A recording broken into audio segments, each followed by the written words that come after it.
Selamat pagi Bapak Ibu yang kekasih di dalam Tuhan Yesus Kristus.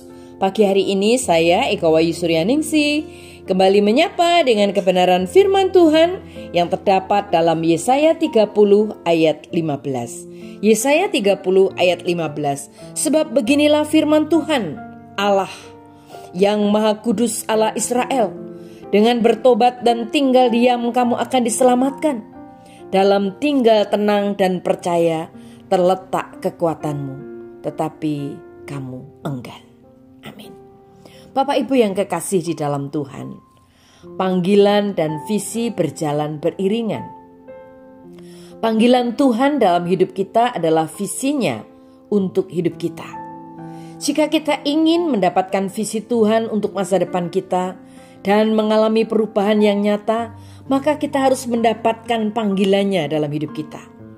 Ketika orang mendengar seseorang berbicara tentang panggilan Tuhan, mereka terkadang menganggapnya sebagai hal yang menakutkan.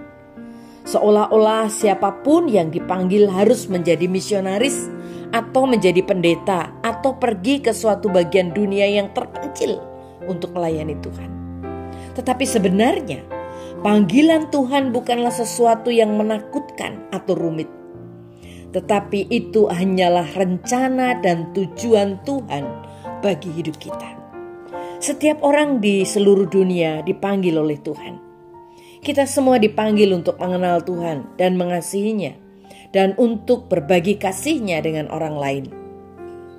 Dia juga memanggil kita untuk melayaninya dan menggunakan bakat kita, karunia kita untuk menghormatinya. Satu-satunya pertanyaan adalah apakah kita akan menjawab panggilannya? Bapak Ibu yang kekasih di dalam Tuhan, untuk mendengar panggilan Tuhan, kita harus memperhatikannya. Yang berarti kita harus memperlambat langkah kita. Kita konsentrasi dan mendengarkan. Kita harus memberi ruang khusus dalam hidup kita untuk mengenal Tuhan sebagai prioritas utama di dalam hidup kita. Kita harus memprioritaskan, menjadikan Tuhan sebagai prioritas utama kita. Bagaimana kita hidup berkenan di hati Tuhan? Ketika kita membaca dalam Markus 10 ayat 49 sampai 50, Tuhan Yesus berkata, berhenti dan berkata, panggil dia. Maka mereka memanggil orang buta itu.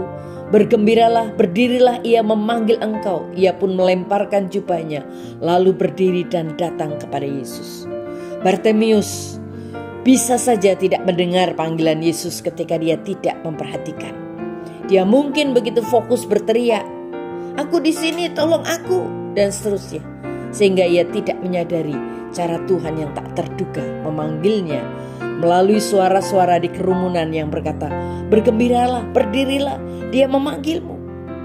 Bapak Ibu yang kekasih di dalam Tuhan, salah satu cara untuk mendengar panggilan Tuhan adalah dengan meluangkan waktu kita secara teratur dan konsisten dengan Tuhan, yaitu membaca firman-Nya, berdoa, dan memuji, berdiam diri di hadapannya.